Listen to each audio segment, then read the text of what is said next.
इन lectures में आपको केवल प्योर लर्निंग कंटेंट मिलेगा, कोई इधर उधर की बातें नहीं, कोई कमेंट्स नहीं, कोई कुछ नहीं।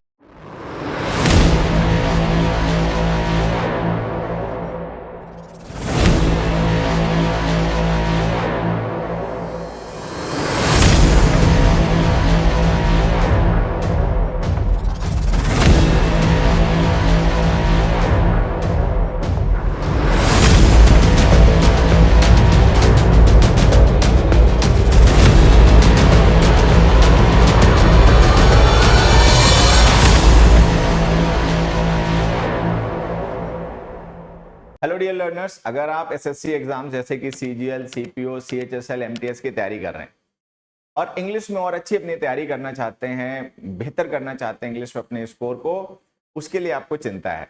तो आपकी इस चिंता को दूर करने के लिए, आपकी तैयारी में आपकी मदद करने के लिए हम लेकर आ रहे हैं एसएससी अभिनय मैथ्स यूट्यूब चैनल पर इंग्लिश का एक रिकॉर्डेड बैच, जिसमें आपका ग्रामर, रीडिंग कॉम्प्रिहेंशन और वोकैब इन सबकी तैयारी करवाई जाएगी। अच्छी बात है कि इन लेक्चर्स में आपको केवल प्योर लर्निंग कंटेंट मिलेगा, कोई इधर उधर की बातें नहीं, कोई कमेंट्स नहीं, कोई कुछ नहीं, जिससे कि आपके टाइम का मैक्सिमम यूटिलाइजेशन हो और कम समय में आप फोकस के साथ में अच्छी तैयारी कर पाए, अच्छा सीख पाए, जिससे कि आपके सिलेक्शन का सपना इस बार ही पूरा हो।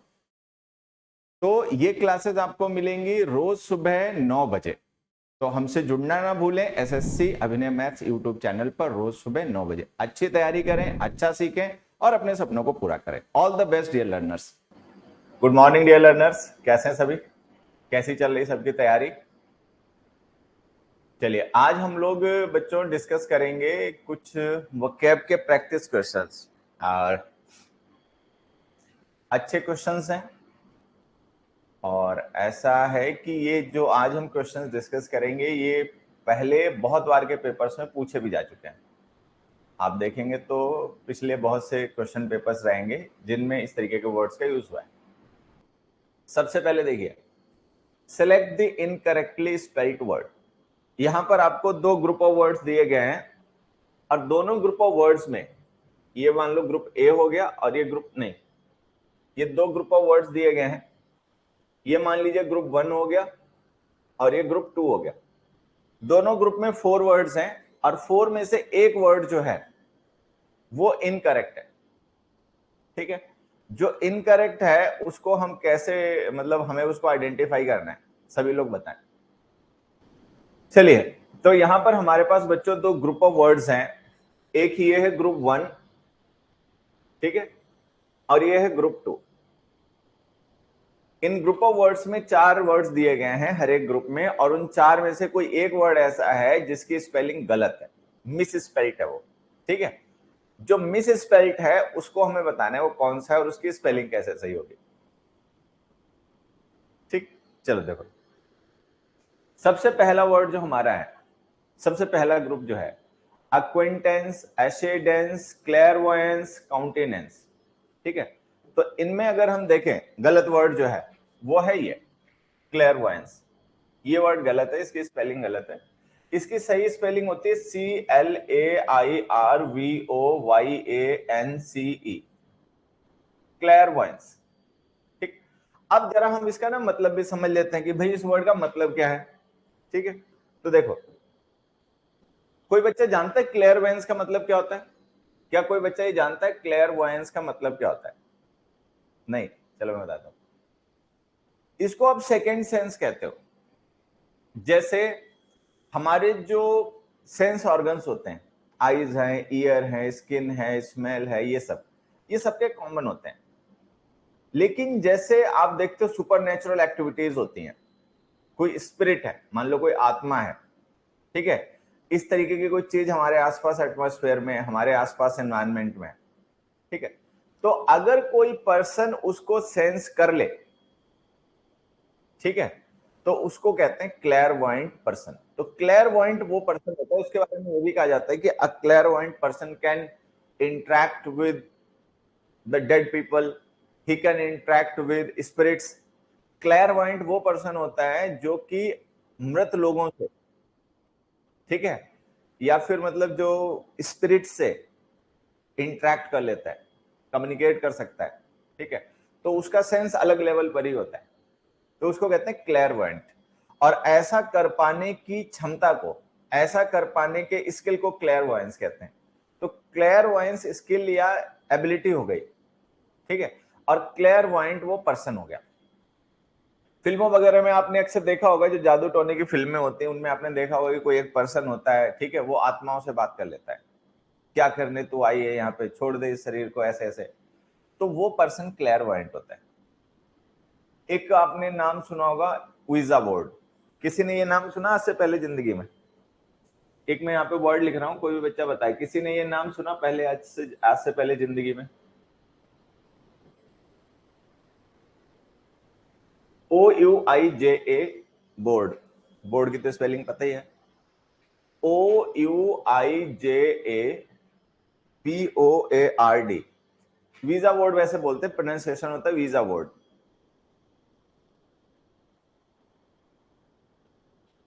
किसी ने सुना ये पहले किसी ने सुना? कोई जानता है ये क्या होता है?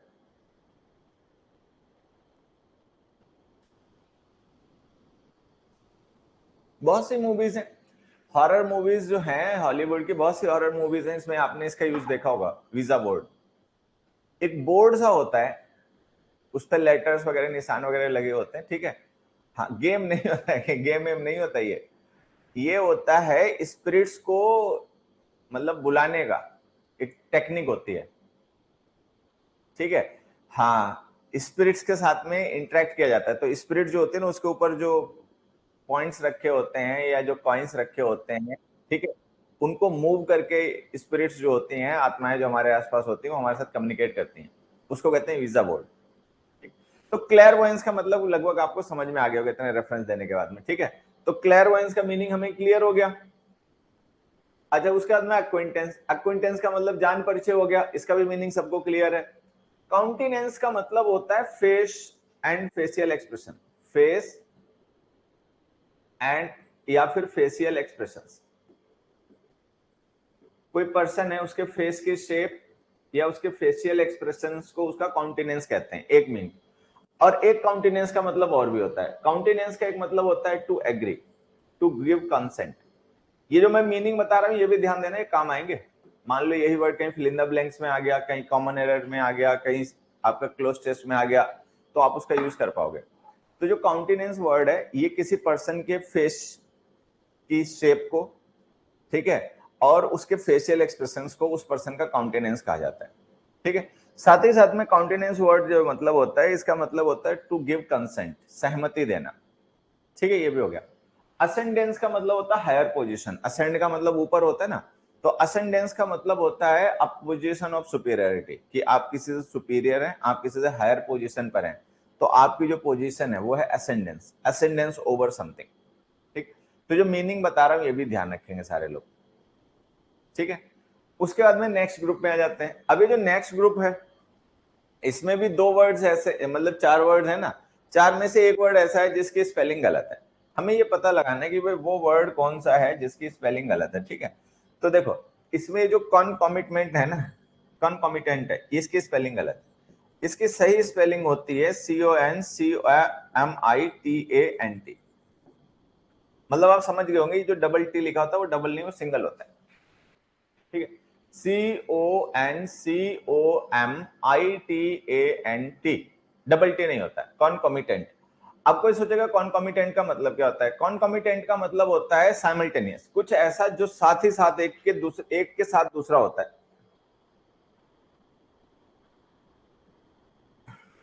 ऐसे देखो, कॉन्कॉमिटेंट का मतलब समथिंग, ये समथिंग लिखा हुआ है, दैट हैपेंस टुगेदर। कॉन का मतलब टुगेदर होता है ना बच्चे, तो कोई ऐसी चीजें जो एक साथ ही होती हैं, तो उसको कहते हैं कॉन्कॉमिटेंट। जैसे बम एक्सप्लोड होता है, तो नॉइज उसके साथ ही होता है, जो लाउड नॉइज आती है वो उसके एक्सप्लोजन के साथ ही होती है, मतलब इट कॉन्कॉमिटेंट्स, वो उसके साथ ही होते हैं। कॉन्कॉमिटेंट का मतलब साथ में होने वाला, कमिट का मतलब होना, कॉन का मतलब टुगेदर, कुछ ऐसा जो एक के साथ ही दूसरा होता है, ठीक। तो ये हो गया। फिर आ गया कोएलिशंस। कोएलिशंस वर्ड जो है, इसका मतलब होता है जमा होना, to gather, to gather, to consolidate, एक साथ आना, ठीक है, जमा होना, इकट्ठा होना, ठीक है, ये हो गया। उसके बाद है कंप्लाइसेंस। कंप्लाइसेंस जो वर्ड होता है इसका मतलब होता है कि अपने सेल्फ सेटिस्फैक्शन, सेल्फ सेटिस्फैक्शन। कंप्लाइसेंस का मतलब रेडीनेस लिख लो, एक minute. ऑबिडियंस,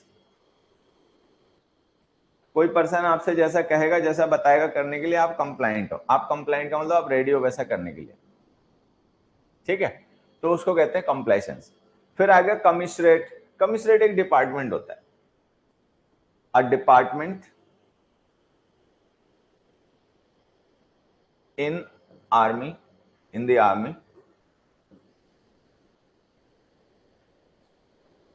responsible for food supply, responsible for food supply। Food supply जिस डिपार्टमेंट का काम होता है उसको कहते हैं कमिश्रेट, ठीक है, ये आर्मी में होता है। स्पेलिंग कैसे पता चलती है रॉन्ग है, सीखना पड़ता है बेटा, ठीक है, इसको ध्यान देना पड़ता है, इसीलिए मैं कहता हूं लिखने की आदत डालो। स्पेलिंग्स हम तब तक नहीं जान सकते हमारी सही है गलत है जब तक हमारी लिखने की आदत नहीं होगी। जब हमारी लिखने की आदत होगी तभी हम जान पाएंगे। अब आजकल क्या आ गया, डिजिटल जमाना आ गया, हर कोई फोन से ही पढ़ता है, ठीक है, फोन में ही टाइप कर लेता है, उसमें स्पेल चेकर होता है, वो ऑटोमेटिकली स्पेल चेक करके बता देता है आपकी स्पेलिंग गलत है या नहीं है, ठीक है। अब हमारी क्या है, पेन और रजिस्टर से लिखने की आदत ही चली गई है, तो हम जान ही नहीं पाते स्पेलिंग सही है गलत है। तो इसके लिए मैं हमेशा कहता हूं पेन और रजिस्टर सबके पास होना चाहिए, ठीक है, तो ये सबको होना चाहिए। तो कुल मिला के मैं सारे वर्ड्स के एक और मीनिंग में आपको बता देता हूँ। एक्विटेंस का मतलब परिचय हो गया। क्लेयरवॉयंस का मतलब स्पिरिट से डिस्कस कर पाने की काबिलियत, क्षमता हो गई, ठीक है, उन चीजों को सेंस कर लेना जो दूसरा पर्सन सेंस नहीं कर पाता आम आदमी। असेंडेंस का मतलब हायर पोजीशन हो गई। काउंटेनेंस का मतलब फेशियल एक्सप्रेशन और फेस की शेप हो गई, साथ ही साथ में एग्रीमेंट, सहमति देना भी हो गया। कोएलिशंस का मतलब हो गया चीजों का एक साथ में इकट्ठा होना, लोगों के साथ में एक साथ में इकट्ठा होना, जमा होना, ठीक है। कॉन्कमिटेंट का मतलब हो गया कि एक साथ में होना, कोई एक चीज किसी दूसरी चीज के अगर साथ में ही होती है उसको हमेशा कंपनी करती है तो वो कॉन्कमिटेंट हो गए। कंप्लाइसेंस का मतलब हो गया दूसरे की बात मानने के लिए रेडी होना, जैसा दूसरा कहेगा उस हिसाब से चलना, वैसा ही करना, ठीक है। और कमिश्नरेट मैंने आपको बताया एक डिपार्टमेंट आर्मी का हो गया जो फूड सप्लाई के लिए रिस्पॉन्सिबल होता है, जिसकी रिस्पॉन्सिबिलिटी होती है फूड सप्लाई की जिम्मेदारी देखनी। चलो अब आते हैं इडियम एंड फ्रेजेस। अब कुछ इडियम्स है, फिर उसके बाद और वोकैब का पार्ट आएगा। अब देखो इडियम्स हमने लिखा jog someone's memory.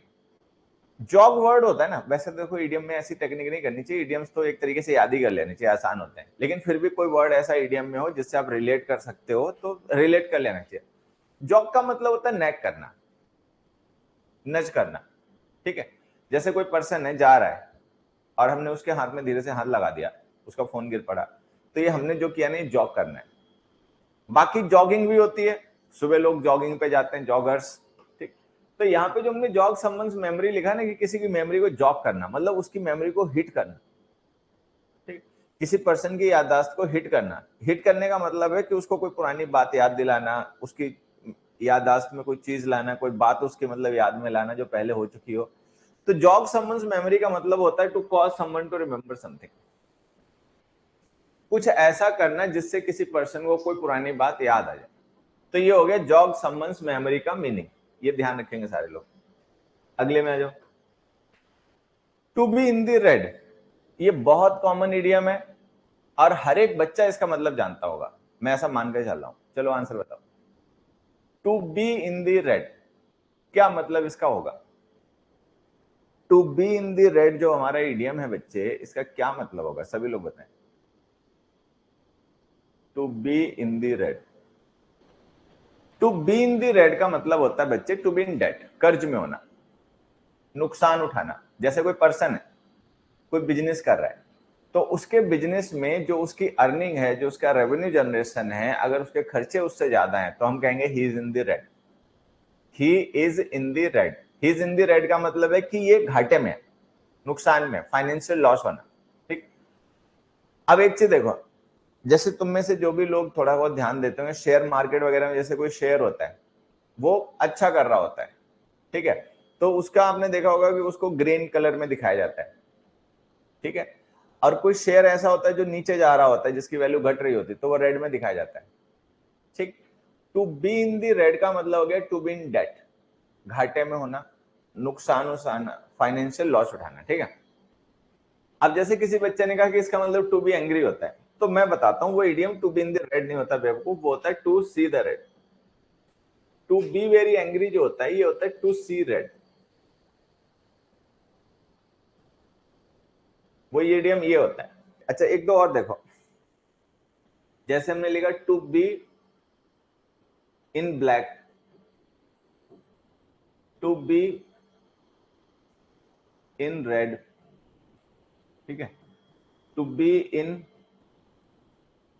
Pink, to be in brown study,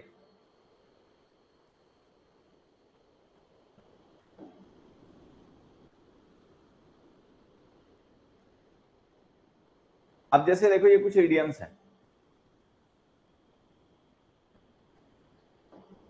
ठीक है। तो ये जो टू बी इन ब्लैक है ना, इसका मतलब है टू हैव मनी, कि पैसा होना, ठीक है। टू बी इन रेड का मतलब होता है टू लूज मनी, पैसा गंवाना, मतलब नुकसान उठाना, वही वाला मीनिंग, ठीक है।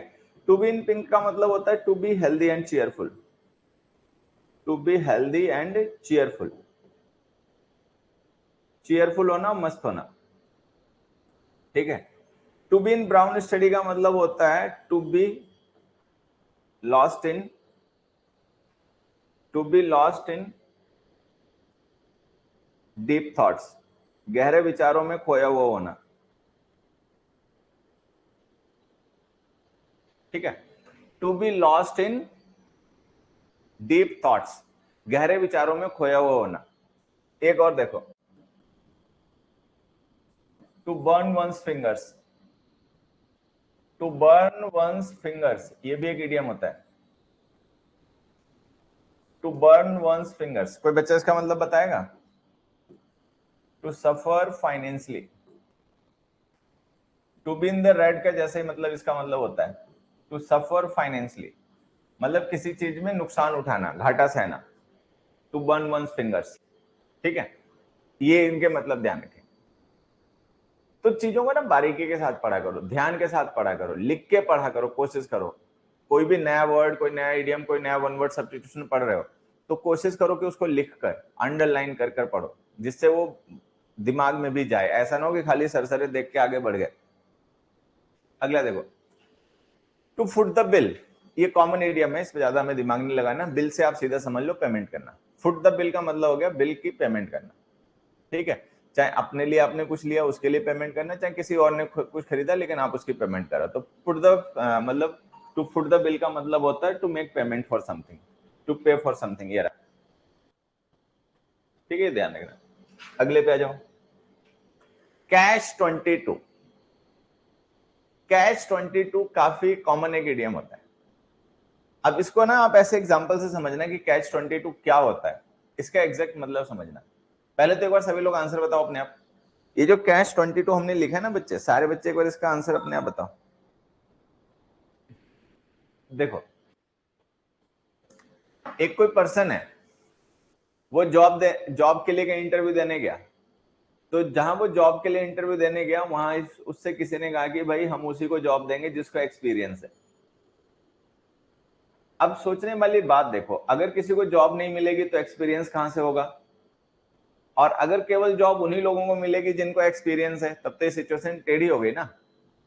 जॉब उनको मिलेगी जिनको एक्सपीरियंस है, और जिनको जॉब मिलेगी नहीं उनको एक्सपीरियंस होगा कैसे? तो ये सिचुएशन है कैच 22। तो कैच 22 जो सिचुएशन होती है, अब कैच का मतलब एक बच्चे ने ग्रैब मान लिया। कैच 22 एक ऐसी सिचुएशन होती है जिसमें कोई समस्या का जो हल है वही समस्या है एक्चुअल में, ठीक है। अब जिसको जॉब चाहिए तो वहां पे कंडीशन है कि एक्सपीरियंस होना चाहिए, तो जॉब चाहिए या आपको एक प्रॉब्लम है, इसका सॉल्यूशन क्या है? एक्सपीरियंस, कि आपको एक्सपीरियंस तो जॉब मिल जाए। बट मजे की बात है कि वो जो एक्सपीरियंस सॉल्यूशन है वही तो प्रॉब्लम है, कि जब हमने आज तक जॉब की नहीं तो हमें एक्सपीरियंस होगा कहां से? तो ऐसी सिचुएशन का हम कहते हैं कैच 22, कि प्रॉब्लम का सोल्यूशन नहीं है कुछ, आप कुछ नहीं कर सकते, ठीक है, क्योंकि उसमें सोल्यूशन है वही एक्चुअल में प्रॉब्लम है। तो इसका आंसर ये है, a particular situation in which one can not do anything.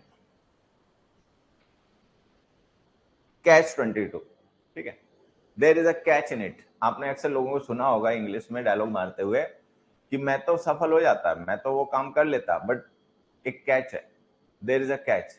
There is a catch का मतलब there is a complex situation, कोई जटिल समस्या है, कोई जटिलता है, कोई परेशानी है। अगला देखो, carry the can. Carry the can हमारा इडियम है। कैरी द कैन का मतलब बताओ।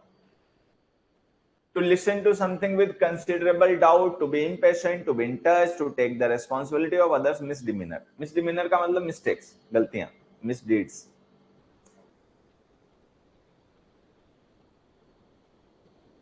दूसरों की गलतियां, दूसरों के कुकृत्यों को भुगतना, इसको क्या कहते हैं? इसको कहते हैं कैरी द कैन, ठीक है। हाँ, तो कैरी द कैन का मतलब होता है कि जिम्मेदारी अपने ऊपर लेना। जैसे कोई गड़बड़ हो गई कहीं पर, ठीक है, तो उस गड़बड़ की जिम्मेदारी अब किस पर्सन के ऊपर जाएगी? तो जिसके ऊपर उसकी जिम्मेदारी जाएगी, he will carry the can. जैसे कोई टीम है, टीम ने अच्छा परफॉर्म नहीं किया, गड़बड़ की, ठीक है, तो उसमें जिम्मेदारी बनेगी कैप्टन की, नपेगा कैप्टन, भलाई बुराई होगी उसकी, तो उसको कहते हैं bearing the can, carrying the can. तो कैरिंग द कैन का मतलब होता है taking responsibility for the misdeeds of others, दूसरों की गलतियां, ठीक है, दूसरों की मतलब उसकी वजह से जिम्मेदारी अपने ऊपर लेना। अगला देखो, paper over the cracks. Crack समझते हैं? क्रैक का मतलब जैसे कोई दीवार है, कोई जमीन है, उसमें दरार आना, टूट जाना, तो वो क्रैक हो गया, ठीक है। अब हमने क्या किया, हमने सोचा कि कोई देखे ना ये क्रैक आ गया। मान लो कोई चीज भी हो सकती है, मान लो कोई चीज हो गई ऐसी, ठीक है, जिसमें क्रैक आ गया, ठीक है, तो अब हम चाहते हैं कि कोई इसे देखे ना कि इसमें क्रैक आ गया, तो हमने उसको क्रैक को ढकने के लिए क्या किया, ठीक है, हमने उसको क्या किया, उसके ऊपर पेपर लगा दिया, ठीक है। तो पेपर में कोई मजबूती तो होती नहीं है, पेपर थोड़ी कोई हल होता है। मान लो कोई क्रैक आ गया किसी चीज में, तो उसको मैकेनिक के पास ले जाओ या मैकेनिक को बुलाओ, उसको रिपेयर करवाओ, उसकी मजबूती करो, ठीक है। तो पेपर में तो कोई मजबूती होती नहीं है, तो क्रैक ओवर मतलब पेपर ओवर द क्रैक्स का मतलब क्या हो गया कि जो कमियां हैं, ठीक है, उनको ठीक करने के बजाय उनको छुपाना कि जो दूसरे देखे नहीं। लेकिन पेपर से ढक देने से क्रैक ठीक तो नहीं हो जाएगा, कोई मजबूती तो नहीं आ जाएगी पेपर को ढक देने से। तो अब आप इसका इडियम का मीनिंग इजीली गेस कर सकते हो, to take risk, to cause embarrassment, to hide problems, to be absent from duty without permission, to hide problems. Paper over the cracks का मतलब हो गया कि समस्याओं करने के बजाय उनको छुपाना, ठीक है, उनको क्या करना, उनको छुपाना। अगला देखो, B a dab hand at something. Dab का मतलब एक बार मैं आपको समझा देता हूं। डैब का मतलब होता है कुशलता। जैसे कोई पर्सन होता है गहने वगैरह बनाता है, आपने देखा होगा, ठीक है, या जो लोग हीरा तराशते हैं, देखा उनको, तो वो कितने काबिल होते हैं, कितनी मतलब बारीकी से गहने में डिजाइन बनाते हैं, कितना बारीकी से मतलब काम करते हैं, तो उसको कहते हैं डैब हैंड, कुशल पर्सन, ठीक है। या जैसे आपके जब चोट वोट लग जाती है, कोई पर्सन होता है उसकी चोट वगैरह लग जाती है, मतलब कोई घाव हो गया, तो डॉक्टर के यहाँ जाते हैं, ठीक है, तो वहां पे जो नर्स होती है, जो डॉक्टर का स्टाफ होता होगा, आपने देखा होगा बहुत जगह तो ऐसा नर्स या ऐसा स्टाफ होता है ना, वो इतना सधे हुए हाथों से मतलब आपका क्लीनिंग और मतलब बैंडिंग वो कर देता है, ठीक है, ड्रेसिंग कर देता है घाव की, आपको पता तक नहीं चलता। Dab hands. अब कुछ होते हैं, अगर हाथ वाथ में चोट लग गई हो, कोई डॉक्टर या ऐसे होते हैं उनके क्लिनिक में स्टाफ ऐसा होता है कि गए तो उन्होंने पता चला उसी में सुई घुसेड़ दी, कि वो ऐसे झुक के ठीक कर रहा था, उसका पेन या फोन गिरा जेब में से, तुम्हारी चोट के ऊपर ही गिरा, ठीक। बात समझ आ रही है? तो डैब का मतलब मैं आपको समझाना चाहता हूं, जिससे कि एडीएम आप कभी ना भूलो। तो किसी किसी आप देखो क्लिनिक में, हॉस्पिटल में जो स्टाफ होता है वो इतना एक्सपर्ट होता है कि आपको चोट लगी वो आपको महसूस भी नहीं होने देगा, आपको पता भी नहीं चल पाएगा, इतने सदे हुए हाथों से काम करेगा और आपकी ड्रेसिंग कर देगा, ठीक। और कहीं कहीं ऐसी जगह जाओगे कि वो आप चोट लेके जाओगे थोड़ी सी और वहां से और दुखा के भेज देगा। तो डैब हैंड का मतलब स्किल, बहुत मतलब बारीकी से बड़े संभाल के साथ में काम करने वाला पर्सन। तो यहाँ पे अगर हम देखें, be a dab hand at something, का meaning always telling nonsense, hearing a fake intention, ready to listen to other people's conversation, skilled in a particular area. तो D, skilled in a particular area, ये इसका मतलब हो गया।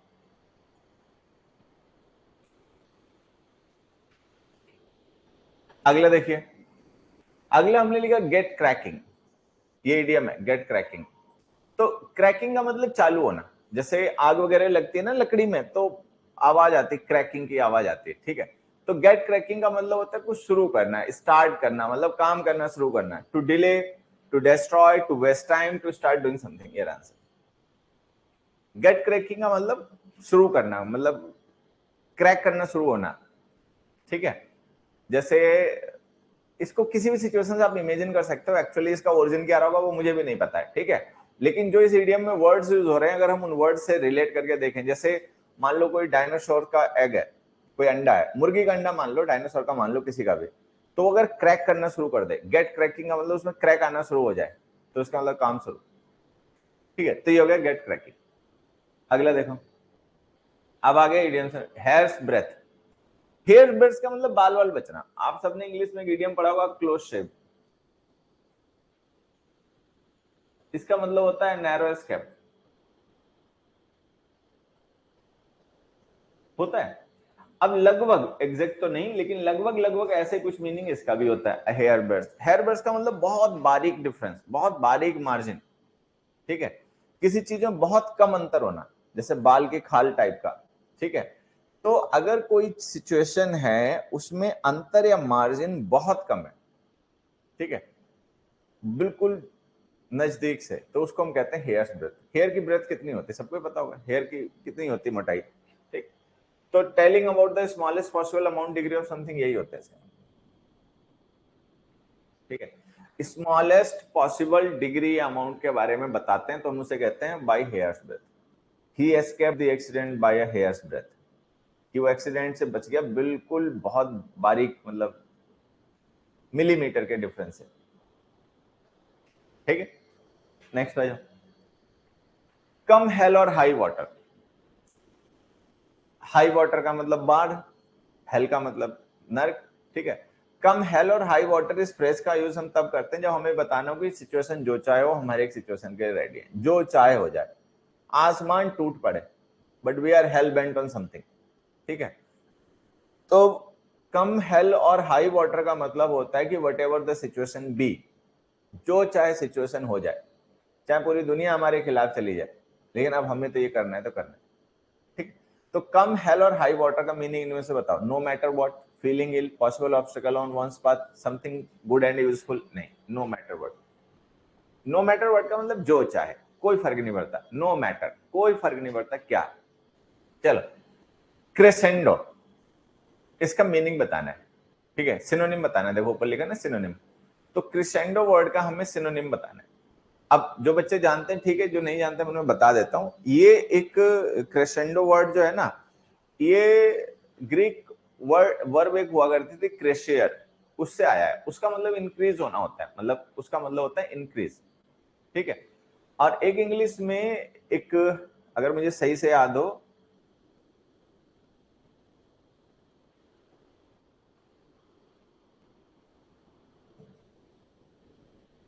एक word होता है डायमिनियंडो, डेमो, ये होता है डायमोनियंडो, ये उसका एंटोनिम होता है, ठीक है। तो ये जो क्रेसेंडो वर्ड है, अगर हम मीनिंग देखें तो इसका मतलब होता है इंक्रीज, किसी चीज की बढ़ोतरी होना, बढ़ोतरी, ठीक है। और ये जो डेमिनिएंडो है, ये इसका एंटोनिम होता है, इसका मतलब होता है डिक्रीज, कमी। तो ये दोनों वर्ड ध्यान रखना, क्रेसेंडो का मतलब इंक्रीज, बढ़ोतरी, ठीक है, और डेमिनिएंडो का मतलब हो गया डिक्रीज, कमी। ये उसका एंटोनिम है, बट हमें तो भी सिनोनिम बताना है। तो उसका सिनोनिम इन चार वर्ड्स में से, डोमिनेट, एस्केलेशन, स्क्वेंडर, रिवेयर, इनमें से क्या हो सकता है बताओ। वो जो हमने चार वर्ड लिखे हैं, उन चार, अब तो तुम्हें मीनिंग पता चल गया, क्रिसेंडो का मतलब क्या होता है पता चल गया, एंटोनिमस का क्या होता है वो भी पता चल गया। अब ये बताओ उन चार ऑप्शंस में से कौन सा ऑप्शन जो है वो क्रिसेंडो के सिनोनिम होना चाहिए। एस्केलेशन, एग्जैक्टली, ठीक है। एस्केलेशन, एस्केलेशन का मतलब स्वेलिंग, बढ़ना किसी चीज का। तो स्क्वेंडर का मतलब फिजूल खर्ची करना, रिवेयर का मतलब होता है रिस्पेक्ट, रिगार्ड करना, ठीक है। तो ये सारे गलत हो गए, उसका आंसर हो गया एस्केलेशन। एस्केलेशन का मतलब बढ़ोतरी, बढ़ना। अगला देखो, इसोट्रिक, बहुत अच्छा वर्ड है, इशॉर्ट्रिक, बेफिटिंग, जर्मन, एब्स्ट्रूज, रेलिवेंट। इनमें से हमें बताना है इसका मतलब क्या होता है। तो इशॉर्ट्रिक का मतलब मैं आपको बता देता हूं। इशॉर्ट्रिक का मतलब होता है कुछ ऐसा जो गूढ़ है। पहले मीनिंग समझ लेना, फिर चार ऑप्शन में से कौन सा ऑप्शन आंसर होगा बताना। इशॉर्ट्रिक का मतलब ऐसा होता है कि जो सरल नहीं है, ठीक है, जो जटिल है, जिसको हर कोई समझ नहीं पाता, ठीक है, कॉम्प्लेक्स। जैसे बहुत से वर्ड्स हैं, बहुत से टर्म है, ठीक है, वो किसी पर्टिकुलर फील्ड या किसी पर्टिकुलर सोसाइटी में यूज किए जाते हैं, ठीक है। मेडिकल का कोई टर्म ले लो, जैसे अगर आप लोगों ने मूवी देखी हो, आनंद मूवी देखी हो, तो आनंद मूवी में जो राजेश खन्ना है, राजेश खन्ना का नाम उसमें आनंद होता है, ठीक है, ठीक। तो उसमें राजेश खन्ना को एक बीमारी होती है, ठीक। अब आप सरल भाषा में उसको लंग कैंसर कह दो, ठीक है, लेकिन जो मेडिकल टर्म है उसका, वो जो है वो अगर बताया जाए किसी आम आदमी को कि भाई इसको ये बीमारी है, तो वो नहीं जान पाएगा इसका मतलब क्या हुआ। एब्स्ट्रूज, डिसऑर्डरिक, ठीक है। या जैसे एक कॉलेसिस्टेक्टॉमी, एक टर्म होता है कॉलेसिस्टेक्टॉमी, ऐसे होता है। कॉलेसिस्टेक्टॉमी जो होता है वो होता है गॉल ब्लैडर का रिमूवल। गॉल, जैसे जो लोग होते हैं ना जिनका कोलेस्ट्रॉल की समस्या होती है, फिर उनको पथरी बन जाती है गॉल ब्लैडर में, तो गॉल ब्लैडर जो होता है उसको रिमूव कर दिया जाता है। तो उसके रिमूव करने के ऑपरेशन को कहते हैं कॉलेसिस्टेक्टॉमी, ठीक है। अब कॉलेसिस्टेक्टॉमी जो वर्ड होता है इसका मतलब वो ऑपरेशन हो गया, लेकिन अगर हम किसी आम पर्सन को ये बताएं तो वो नहीं समझ पाएगा, क्योंकि मेडिकल का टर्म है। तो जो मेडिकल फील्ड के लोग हैं उनको ये पता है, सर्जन्स हैं, डॉक्टर्स हैं, उनको ये पता है, ठीक है। आम आदमी को आप पूछो, किसी टीचर से पूछो, किसी ड्राइवर से पूछो, किसी कॉर्पोरेट हाउस में मतलब काम करने वाले पर्सन से पूछो, तो वो नहीं जान पाएगा। तो ऐसा कोई वर्ड जिसका मीनिंग गूढ़ है, कॉम्प्लेक्स है, आम नहीं है, सब उसको जान समझ नहीं पाते हैं, सब नहीं जान पाते उस वर्ड को समझ के इसका मतलब क्या है। जैसे आप न्यूज़पेपर पढ़ते होंगे, अब बहुत से लोग होते हैं उनको न्यूज़पेपर इंग्लिश सीखनी, तो न्यूज़पेपर पढ़ते हैं, ठीक है, लेकिन न्यूज़पेपर में ऐसे वर्ड्स की भरमार होती है। आप मान लो कोई एडिटोरियल पढ़ रहे हो, और वो एडिटोरियल जो है वो इकोनॉमी पर या साइंस एंड टेक पर या मतलब फाइनेंस पर, ठीक है, या साइकोलॉजी पर बेस्ड है, उसकी थीम ही है। आप पढ़ोगे तो उसमें बहुत से ऐसे वर्ड्स आएंगे जो आपने कभी सुने भी नहीं होंगे, या फिर आप उनका मीनिंग ही नहीं समझ पाओगे इनका मीनिंग क्या है। ये शॉर्ट ट्रिक वर्ड्स होते हैं, वो पर्टिकुलर फील्ड से रिलेटेड होते हैं। जो पर्सन उस पर्टिकुलर फील्ड से रिलेटेड है वही समझ पाता है, बाकी दूसरा समझ ही नहीं पाता। बात समझ में आई? तो अब हमें शॉर्ट ट्रिक वर्ड का मतलब बताना है कि इनमें से कौन सा सिनोनिम है। तो इसका सिनोनिम होता है एब्स्ट्रूज, रिकॉन्डाइट, कुछ ऐसा जो जटिल है, ठीक है, सरल नहीं है, सिंपल नहीं है, इजी नहीं है, सब उसको नहीं समझते जानते, ठीक है। अच्छा, जो जर्मन वर्ड है और रेलिवेंट है, ये दोनों सिनोनिम है। जर्मन का मतलब something which is appropriate, something which is necessary, something which is relevant, ठीक है।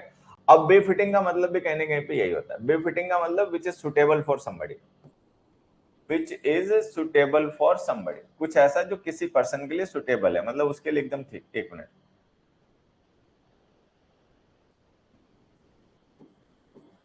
सुटेबल फॉर समबडी, ठीक है। जर्मन का मतलब नेसेसरी, अप्रोप्रिएट, ध्यान रखना ये वर्ड भी, ठीक है। अब बेफिटिंग रिप्लाई, जैसे हमने कहा अब befitting, they gave him a befitting reply, उन्होंने उसको सही जवाब दिया। सही जवाब का मतलब जो उसको मिलना चाहिए था, जो वो डिजर्व करता था, ऐसा, ठीक। नेक्स्ट है फिएंडिस, ठीक है। अब ये जो वर्ड है, ये हो सकता है आप पहली बार सुन रहे हो, पहली बार पढ़ रहे हो, लेकिन मैं आपको एक वर्ड बताता हूं जो सबने सुना पढ़ा होगा, फिएंड। कोई बच्चा इसका मतलब बताएगा? कोई भी बच्चा इस वर्ड का मतलब बताएगा क्या? एफ आई है, आर नहीं है इसमें, ध्यान से देखना। FIEND, फेंड वर्ड, इसका हमें मीनिंग बताना है कि इसका मतलब क्या है। कोई भी बच्चा जो इसका मीनिंग जानता हो फेंड का, बताए, कमेंट करें। 7th 8th की बुक्स अगर तुम पढ़ते हैं ना, तो ये सारे वर्ड्स तुम्हें क्लियर होते हैं। कहानियों में कहीं ना कहीं ये वर्ड सब यूज होते रहते हैं, लेकिन बच्चे पढ़ते ही नहीं है, ठीक है। बस पूछते हैं। बैच बनेगा तो पहले हफ्ते में भी पूछेंगे सर आरसी के लिए क्या करें, सर वोकैब के लिए क्या करें, ठीक है। बैच खत्म होने पे आ जाएगा 4-5 महीने बाद, तब भी वही पूछते मिलेंगे, सर वोकैब के लिए क्या करें, सर आरसी के लिए क्या करें। अब क्या बताओ बच्चों को, इन पे गुस्सा करो कि इन पे तरस खाओ, क्या समझ में नहीं आता। कई बार हम खुद ही कंफ्यूज हो जाते हैं करें क्या सर, ठीक है। कि इन पे गुस्सा करें इस बात के लिए, ठीक है, या इन पे इनकी बुद्धि पे तरस करें कि भगवान ने इनको ऐसी बुद्धि क्यों दी, समझ में नहीं आता, कई बार खुद ही कंफ्यूज। फिएंड वर्ड जो होता है ना, इसका मतलब होता है एविल स्पिरिट, ठीक है, दैत्य, ठीक है, कोई राक्षस, बहुत ही बुरा व्यक्ति, ठीक है, उसको कहते हैं फिएंड। जैसे वो नहीं उसमें रामायण में दिखाते हैं, ठीक है, जो ऋषि मुनियों के जो काम दाम खराब कर देते थे, उस पर जो राक्षस आते थे, ठीक है, तो उन्हें फिएंड कहते हैं। फिएंड का मतलब एक्सट्रीमली क्रूअल पर्सन, दैत्य किस्म का इंसान, ठीक है, बहुत बुरा इंसान, अमानुष। तो फिएंड का मतलब क्रूअल, एविल स्पिरिट, शैतान, पिशाच कोई, ठीक है, उसको फिएंड कहते हैं, ठीक है। जैसे तुमने देखा हो यहाँ पर एक बहुत पहले कांड हुआ था, निठारी एक जगह है नोएडा में, वहां पर, ठीक है, वहां पे 2 लोग थे, एक नौकर था एक मालिक था, उन्होंने कई बच्चों को मार डाला, ठीक है। बहुत से लोग इतने क्रूअल होते हैं कि आदमी को मार के उसको खा जाते हैं, ठीक है। तो वो एक तरीके से इंसान के रूप में पिशाच है, फिएंड है, उनको कहते हैं। अब फिएंड जो वर्ड है ना, ये नाउन है, ठीक है, एडजेक्टिव भी है। इसी से वर्ड फिएंडिस बन गया। फिएंडिस का मतलब लाइक फिएंड, फिएंड के जैसा, पिशाचिक, बहुत क्रूअल, ठीक है। तो हमें इसका बताना है सिनोनिम, सिनोनिम इसका ये रहा। अपरेंट का मतलब हो गया जो विजिबल है, ऑब्वियस है, जो दिख रहा है, स्पष्ट है। मतलब अपरेंट का मतलब ऐसा जो मतलब प्रतीत होता है, लुक, ऑब्वियस लिख दो। सिक्योर का मतलब तो पता ही है, सेफ, ठीक है।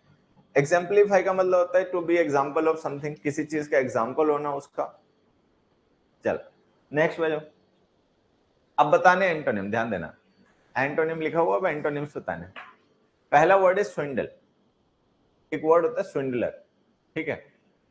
न्यूज वगैरह इंग्लिश में अगर आप देखते हैं तो आप अक्सर देखते रहते होंगे। इसका मतलब होता है चीट करना, खास करके पैसा, ठीक है।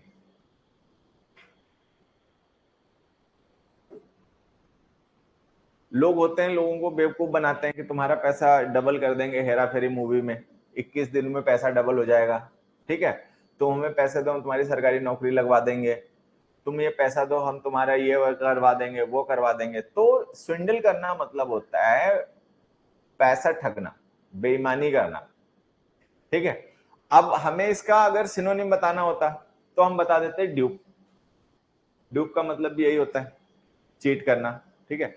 लेकिन हमें सिनोनिम तो बताना नहीं है, हमें बताना है इसका एंटोनिम, ठीक है। एंटोनिम बताओ इनमें से कौन सा होगा। सिनोनिम बताना होता तो हम बताते हैं ड्यूप, ठीक है, लेकिन बताना है एंटोनिम। तो एंटोनिम बताओ क्या है। ऑनेस्टी, स्विंडल का मतलब बेईमानी, डिसेप्शन, ठीक है, और उसका एंटोनिम हो गया ऑनेस्टी, ईमानदारी। तो इसका एंटोनिम हो गया ऑनेस्टी, डी। अगला देखो, विस्टा। विस्टा वर्ड का हमें एंटोनिम बताना है, एंटोनिम बताना है, ध्यान देना। विस्टा अगर आपको ध्यान हो किसी को, तो माइक्रोसॉफ्ट की एक विंडोज भी आई थी, ठीक है। माइक्रोसॉफ्ट की एक विंडोज का नाम भी विस्टा था, मुझे लगता है 9 से पहले आई थी शायद, उसका नाम भी विस्टा था, ठीक है। बाकी चलो उसको हटा देते हैं। तो विस्टा का मतलब क्या होता है। तो विस्टा का मतलब होता है सीन, विस्टा का मतलब होता है लुक, ठीक है। विस्टा का मतलब होता है पॉसिबिलिटी, प्रोस्पेक्टस। तो अगर हमें विस्टा का सिनोनिम बताना होता, ठीक है, तो हम इसमें बता सकते थे आउटलुक। विस्टा का अगर हमें सिनोनिम बताना होता तो हम आउटलुक बता सकते थे, ठीक है। लुक, प्रोस्पेक्टस, संभावना, ठीक है, ये हम बता सकते थे। लेकिन हमें बताना है एंटोनिम। अगर सिनोनिम बताना होता तो ये हो जाता, हमें बताना है एंटोनिम, ठीक है। तो एंटोनिम इसका हो गया ब्लाइंडनेस, कुछ नजर नहीं आ रहा आगे क्या है क्या नहीं है, सब अंधेरा है, डार्कनेस है। तो ब्लाइंडनेस है, डार्कनेस है, ये विस्टा के एंटोनिम्स है। और सिनोनिम इसका आउटलुक हो जाता है, ठीक है। कॉन्टोर क्या होता है ये सारे बच्चों को मैं बता देता हूं। जैसे कोई इमेज होती है ना, तो उसकी जो आउटर लाइन होती है, बाउंड्री होती है। मान लो कोई पर्सन है, आ रहा है आगे से, और उसके पीछे से बहुत तेज लाइट है, बहुत तेज सोर्स ऑफ लाइट है। तो बहुत तेज लाइट होगी तो हमें वो पर्सन दिखाई नहीं पड़ेगा क्लियर, लेकिन उसकी हमें शेप नजर आएगी कि हाँ भाई इस आउटलाइन नजर आएगी, तो उसको कॉन्टोर कहते हैं। ठीक है, ये सबको ध्यान रखना। कॉन्टोर का मतलब आउटलाइन ऑफ सम इमेज, कोई शेप है, कोई इमेज है, उसकी आउटलाइन जो होती है उसको कॉन्टोर कहते हैं। ठीक। कन्फ्रंट का मतलब मुकाबला करना, फेस करना होता है, कन्फ्रंट। ठीक है, you should not have confronted him, उससे नहीं भिड़ना चाहिए था। ठीक। तो इसका एंटोनिम विस्टा का हो गया बच्चों ब्लाइंडनेस। फिर आगे टेम्पेस्चुअस। टेम्पेस्चुअस का मतलब समझते हैं? हो सकता है तुम में से कभी किसी ने एक ड्रामा पढ़ा होगा, अगर किसी ने पढ़ा हो तो बताए। सीबीएसई में पहले हुआ करता था, आपका मुझे नहीं पता है कि नहीं। Tempest by Shakespeare. एक शेक्सपियर का ड्रामा है जिसका मतलब है टेम्पेस्ट, मतलब जिसका नाम है टेम्पेस्ट। और तुम में से जो बच्चे सीबीएसई से पढ़े हैं उन्होंने शायद पढ़ा होगा। बाकी बोर्ड्स में भी है, यूपी बोर्ड में भी था कभी। ठीक है, यूपी बोर्ड में तो सकता अभी भी हो। ठीक है, जूलियस सीजर को हटा के शायद टेम्पेस्ट को कर दिया गया था। यूपी बोर्ड में पहले जब मैं पढ़ा था तब तो जूलियस सीजर ड्रामा हुआ करता था, लेकिन बाद में पता चला कि जूलियस सीजर को हटा के टेम्पेस्ट कर दिया गया था। तो टेम्पेस्ट जो है ना, ठीक है, ये इस नाम से एक जूलियस एक शेक्सपियर का एक ड्रामा है। किस किसने पढ़ा? पढ़ा किसी ने टेम्पेस्ट? पढ़ने लिखने वाले तो बच्चे पढ़ते नहीं है, पता नहीं कैसे पास हुए, मुझे नहीं समझ में आता।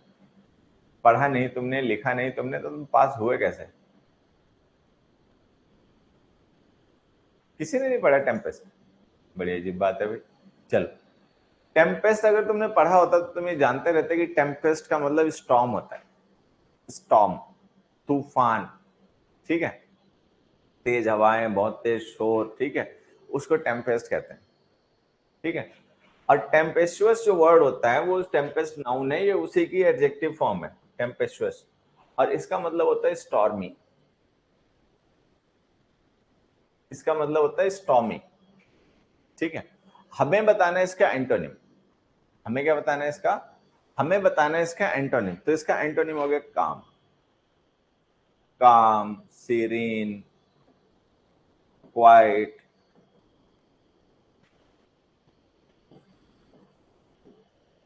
ठीक है, प्लेसिड।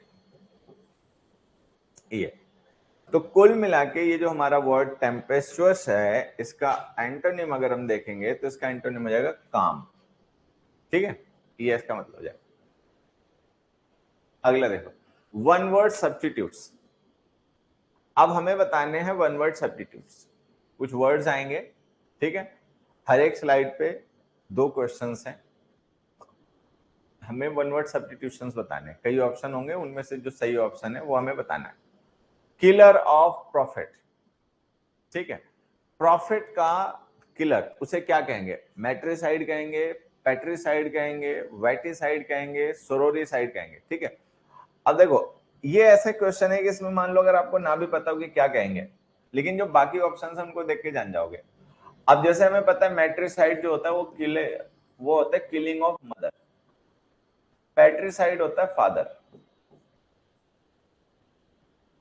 पितृहंता या पिता की हत्या। ठीक है, सोरोरिसाइड हो गया killing of sister, killing of one's sister. Vaticide हमारा आंसर है। वेटिसाइड का मतलब है प्रॉफिट की किलिंग, प्रॉफिट को मार देना, प्रॉफिट की हत्या करना। ठीक है, यहां पर एक दो वर्ड मैं तुमसे पूछना चाहता हूं, आंसर बताएंगे सभी लोग। Killing off, killing of one's husband. Killing of one's husband को क्या कहते हैं? और दूसरा है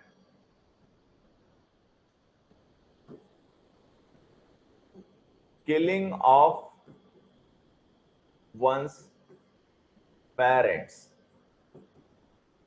किलिंग ऑफ वंस पेरेंट्स को क्या कहते हैं? जिसको आंसर बताओ बताएं। Killing of one's husband and killing of one's parents, अपने माता पिता की हत्या कर देना, इसे क्या कहेंगे? किलिंग ऑफ वंस हस्बैंड, अपने हस्बैंड की हत्या कर देना, इसे क्या कहेंगे?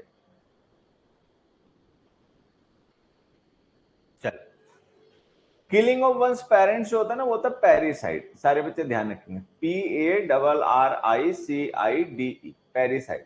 यहां देखो, फादर की हत्या करना हो गया पैट्रिसाइड, मदर की हत्या करना होगा मैट्रिसाइड।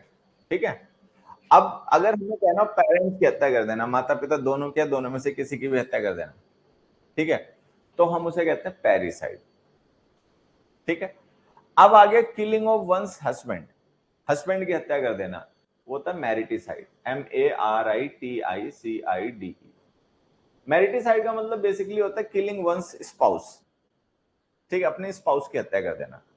हस्बैंड के लिए इसका यूज किया जाता है, और वाइफ के लिए इग्जोरिसाइड एक वर्ड यूज किया जाता है। ठीक है, एक वर्ड होता है इग्जोरिसाइड। इग्जोरिसाइड जो वर्ड होता है, इसका मतलब होता है किलिंग वंस वाइफ, वाइफ की हत्या कर देना। ठीक है, चल, फिर आ गया,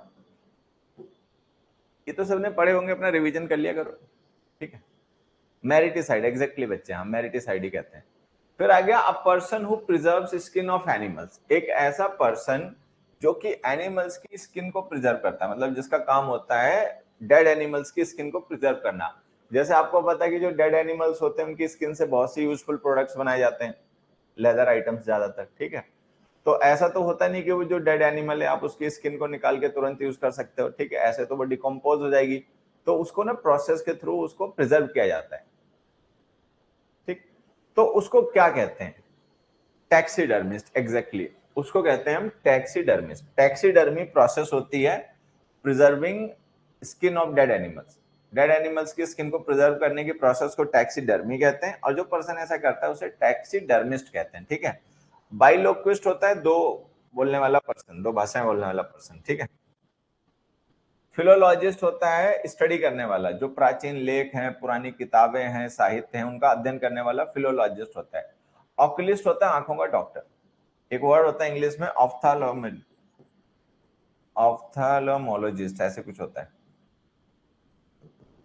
ठीक है, तो ये और ऑक्यूलिस्ट सेम होते हैं, डॉक्टर। ठीक है, आई डिजीज के स्पेशलिस्ट डॉक्टर। अगला देखो, a government by the military class, एक ऐसा शासन जिसमें मिलिट्री क्लास रूल करती है। ठीक है, जो सैन्य शक्ति है उसके शासन को क्या कहते हैं? क्राइटोक्रेसी, स्ट्रेटोक्रेसी, पेंटिसोक्रेसी, मोबोक्रेसी। ठीक है, तो ये हमें बताना। और ऑब्सेशन फॉर वाइन, ऑब्सेशन का मतलब मैनिया होता है, सारे बच्चे ध्यान रखेंगे। ऑब्सेशन का मतलब होता है अनकंट्रोल्ड डिजायर। ठीक है, ऑब्सेशन का मतलब होता है अनकंट्रोल्ड डिजायर, जिसे आप मैनिया भी कह सकते हो। ठीक है, अब हमें बताना government by the military class, तो मिलिट्री के द्वारा जो सैन्य शक्ति की जो सरकार होती है उसे क्या कहते हैं? तो आंसर है स्ट्रेटोक्रेसी।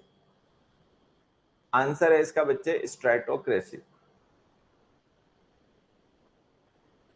ठीक है, क्राइटोक्रेसी होता है पावरफुल लोग, जो शक्तिशाली लोग हैं। ठीक है, वो अगर जोर जबरदस्ती से अपने हाथ में सरकार ले आए, ठीक है, तो उसको कहते हैं क्राइटोक्रेसी। ठीक है, शक्तिशाली लोग हैं, उन्होंने जो राज परिवार था या जो भी मतलब एलिजिबल राजा था उसको हटाया, उसकी जगह पकड़ ली, तो वो हो गया क्राइटोक्रेसी। पेंटिसोक्रेसी क्या होता है? ठीक है, बाय ऑल, एक ऐसा शासन जिसमें सबकी सहभागिता है। ऐसा होता नहीं है, इमेजिनरी सिचुएशन है, ऐसा नहीं हो सकता। ठीक है, लेकिन फिर भी एक यूटोपियन सिचुएशन, मतलब एक इमेजिनरी सिचुएशन है। ठीक है, ये मैं यहाँ पे लिख देता हूँ, यूटोपियन। यूटोपियन का मतलब है कि ऐसा होता नहीं है वास्तविकता में। ठीक है, तो मतलब एक ऐसा शासन जहां पर हर एक व्यक्ति का पार्टिसिपेशन हो, हर एक पर्सन का मतलब जिसमें सहयोग हो, ऐसा कभी नहीं होता। ठीक है, तो उसको पेंटिसोक्रेसी कहते हैं। पैन का मतलब ऑल होता है, ध्यान रखना। मोबोक्रेसी पता ही है, जैसे सीरिया वगैरह देश हैं, ठीक है, वहां पे मोबोक्रेसी चलती है, भीड़ का अपना रूल है, भाई इतना इलाका हमारा है, ठीक है, इतना इलाका तुम्हारा है, तो उसमें भीड़ का शासन चल रहा है। कोई स्थापित सरकार नहीं होती, कोई सिस्टम नहीं होता, बस भीड़ जैसा चाहती है वैसा होता है। ठीक है, फिर आ गया obsession for wine. Obsession for wine, कोई पर्सन है उसको अल्कोहल या फिर वाइन का मतलब ऑब्सेशन हो जाए, मैनिया हो जाए, बहुत पियक्कड़ हो जाए, ठीक है। तो इंग्लिश में एक वर्ड तुम लोगों ने सुना होगा, डिप्सोमैनिया।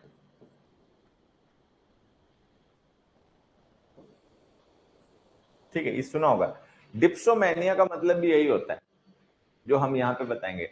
अब यहाँ पर हमें जो ऑप्शन दिए उनमें डिप्सोमैनिया तो कहीं लिखा नहीं है, ठीक है। तो हमें डिप्सोमैनिया का सिनोनिम ढूंढना है।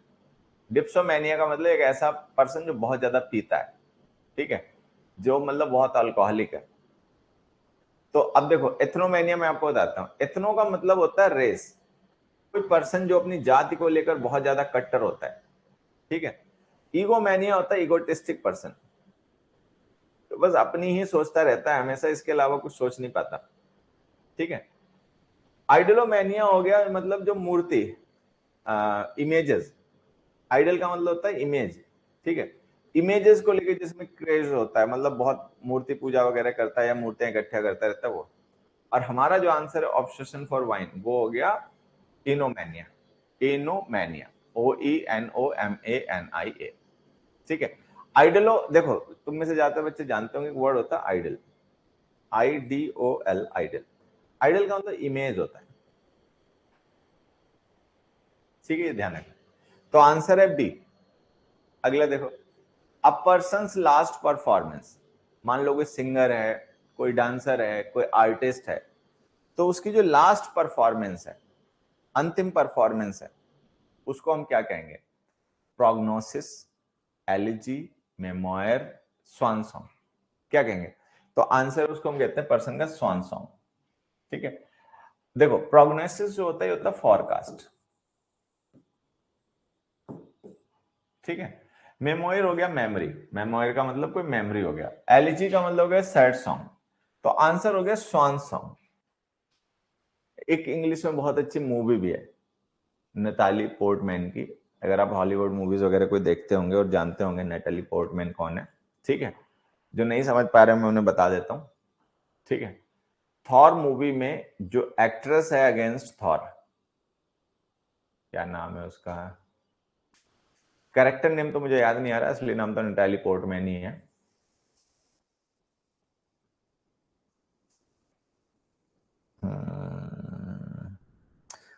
चलो वो अपने आप देख लेना। कुल मिला के जैसे अभी ये 11 थंडर मूवी आई थी थॉर की, ठीक है, तुम्हें से जो देखते हैं थॉर की मूवीज उन्हें पता होगा।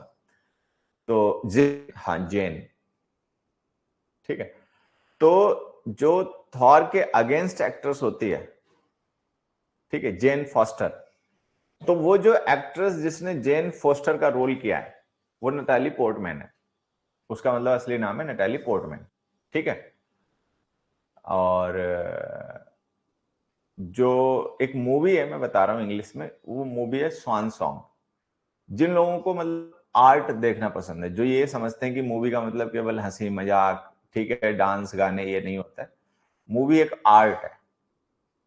जो अच्छे एक्टर या एक्ट्रेसेस होते हैं वो मतलब इतनी मतलब गहराई से एक्टिंग कर देते हैं मूवी में कि आपको ध्यान भी नहीं आता कि हमें मूवी में चुटकुला भी चाहिए, हमें एक्शन भी चाहिए, हमें रोमांस भी चाहिए, हमें गाना भी चाहिए, ध्यान में भी नहीं आता है। आप ऐसा उतर जाते हो, वो इतने असली असली तरीके से एक्टिंग कर देता है कि आप उसमें उतर जाते हो गहराई में एक्टिंग के, कि आप उसको एंजॉय करने लग जाते हो, ठीक है। जैसे अगर तुम में से किसी ने मूवी देखी हो जोकर, ठीक है, वाकिन फिनिक्स वाली, ठीक है, तो जो जोकर है उसको तो वो भी मिला था, क्या नाम, ऑस्कर भी जीत लिया था। तो जोकर मूवी में देखो क्या उसने रोल कर दिया पर्सन ने। हाँ, आप समझ आ रही। तो स्वान सॉन्ग जो मूवी है ना, वो नैटाली पोर्टमैन ने उसमें मतलब लीड एक्ट्रेस हैं, ठीक है, बहुत डेप्थ से मतलब एक्टिंग कर दिया स्वान सॉन्ग। तो वो उसकी लास्ट परफॉर्मेंस होती है, उसके बाद फिर वो रिटायर हो जाती है, डांसर होती है, बैले डांसर होती है, ठीक है। तो वो मूवी देखने वाली जिनको आर्ट लगता है कि सिनेमा आर्ट है, उनको मूवी देखनी चाहिए स्वान सॉन्ग। घर वाले मना करते हैं हॉलीवुड मूवी देखने से, कहते हैं बिगड़ जाओगे, बचोगे तो वैसे भी नहीं। ठीक है, चलो। तो स्वान सॉन्ग होता है मतलब कोई भी आर्टिस्ट है उसकी जो लास्ट परफॉर्मेंस है उसको हम उसका स्वान सॉन्ग कहते हैं। मान लो कोई एक्टर है, उसकी जो लास्ट मूवी है, स्वान सॉन्ग हो गया। ठीक है, कोई गायक है उसका जो लास्ट सॉन्ग है वो उसका स्वान सॉन्ग हो गया, ठीक है। हाँ, शौर्य तो मैंने देखी नहीं बच्चे। ईटिंग मड, मड खाने वाला, जैसे बहुत से कीड़े मकोड़े होते हैं, ठीक है, तो जो ऑर्गेनिक कंपोनेंट होता है मिट्टी में, ठीक है, वो उसको खा के उससे मतलब न्यूट्रिशन लेते हैं, तो उसे क्या कहते हैं? तो देखो मैं बताता हूँ। इक्विवोरस हो गया हॉर्स खाने वाला, हॉर्स फ्लैश, घोड़े के मांस को खाने वाले को कहते हैं इक्विवोरस। इक्वी का मतलब ही एक्चुअल में हॉर्स होता है। देखो एक वर्ड होता है इक्वाइन, एक वर्ड होता है इक्वाइन, एक वर्ड होता है इक्वेस्ट्रियन।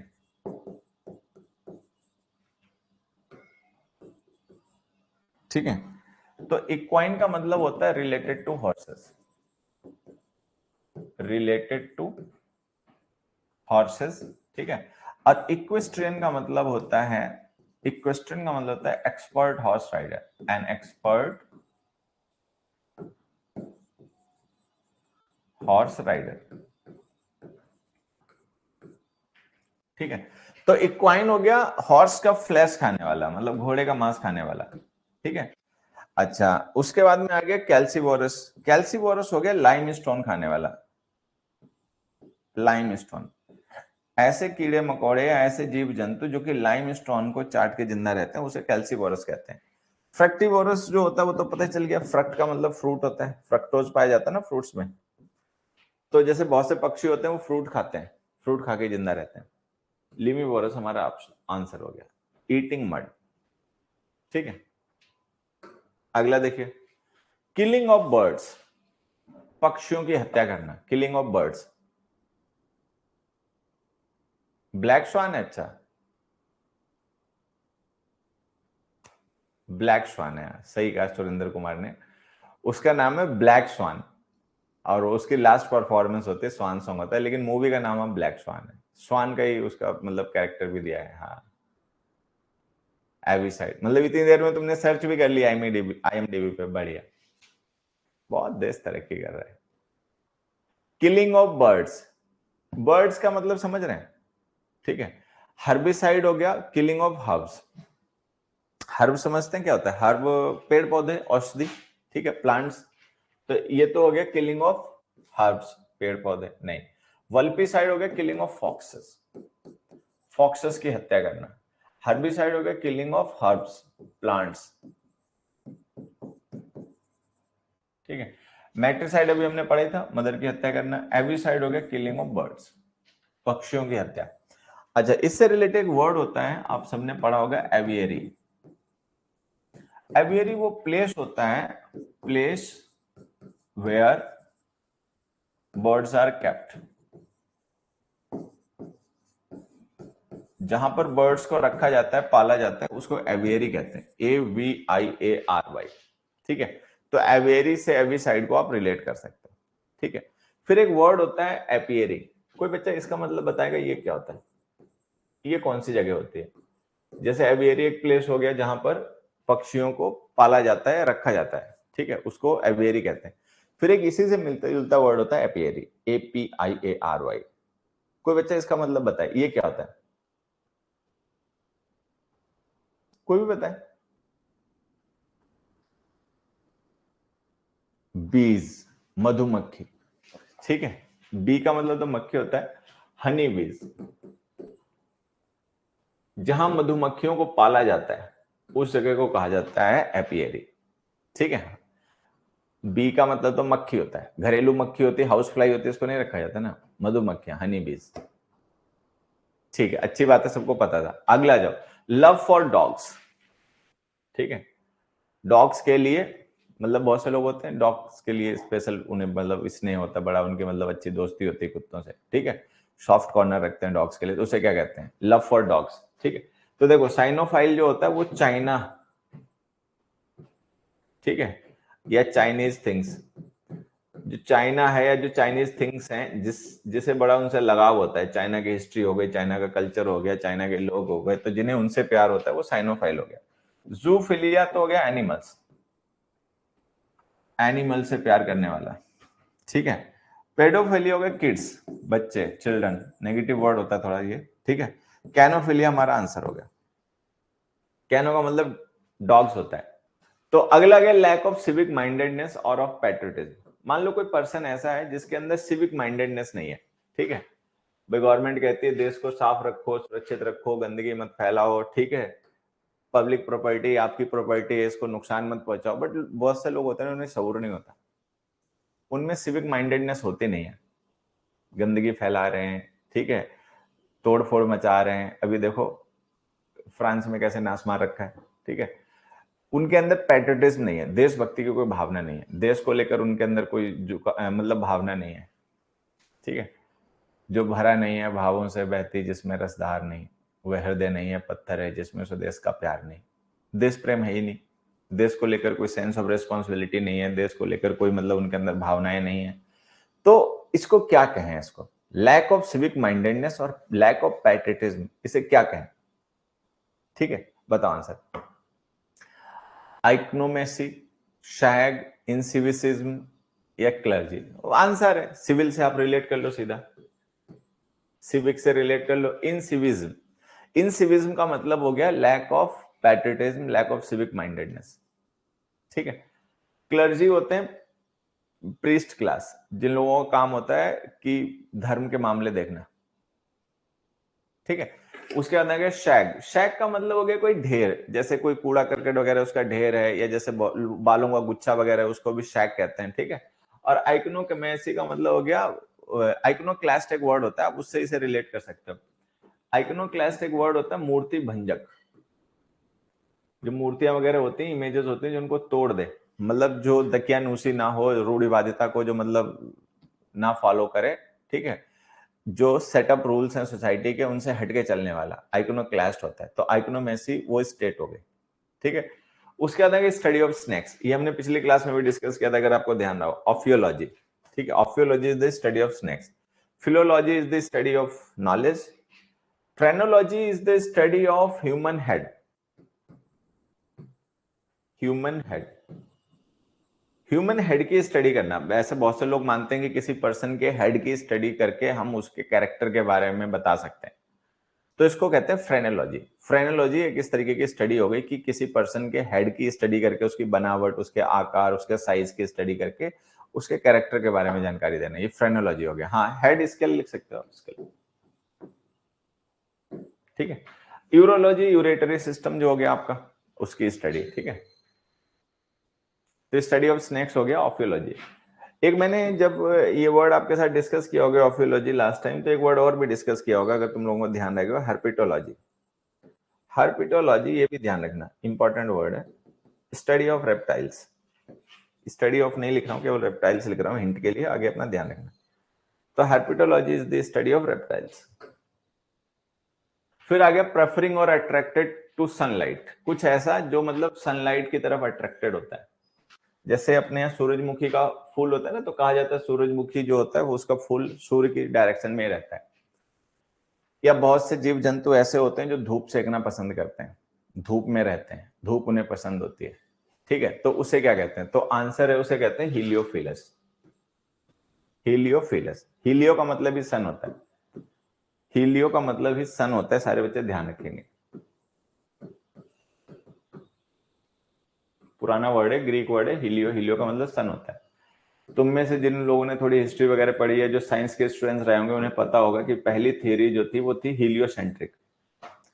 चर्च जो था वो ये मानता था, मतलब क्रिश्चियनिटी में ये माना जाता था कि जो ये जो सन है, नहीं हीलियोसेंट्रिक नहीं, ये तो कॉपरनिकस ने दी थी शायद थ्योरी, इससे पहले थी जियोसेंट्रिक थ्योरी। यूनिवर्स की थ्योरी थी जियोसेंट्रिक। तो चर्च जो था और जो क्रिश्चियनिटी थी, वो रिलीजन पहले के ये मानते थे कि जियो का मतलब अर्थ है, कि जो ब्रह्मांड है इसका जो सेंटर पॉइंट है वो है अर्थ, और अर्थ के चारों तरफ ये जो सन है, मून है, प्लैनेट्स है, ये मूव करते हैं, मतलब सेंटर में अर्थ है यूनिवर्स के, वो ये मानते थे। फिर शायद कॉपरनिकस ने थ्योरी दी हीलियोसेंट्रिक, ठीक है, कि जो यूनिवर्स है इसका सेंटर अर्थ नहीं है, इसका सेंटर जो है वो सन है, और अर्थ और बाकी प्लैनेट्स जो हैं वो अराउंड सन मूव करते हैं। तो वो हीलियोसेंट्रिक थ्योरी हो गई, हीलियोसेंट्रिक, हीलियो का मतलब सन, सेंट्रिक का मतलब आपको पता ही है। बाद में फिर और साइंस डेवलप हुआ तो पता चला कि यूनिवर्स का सेंटर वेंटर कुछ नहीं है, ये खाली हमारा सोलर सिस्टम है, इस सोलर सिस्टम का सेंटर जो है वो सन है और around it the planets including earth move, लेकिन यूनिवर्स का सेंटर कुछ नहीं है। यूनिवर्स अनंत है, उसका सेंटर वेंटर किसी को नहीं पता, ऐसा है। ठीक है, तो ये हो गया।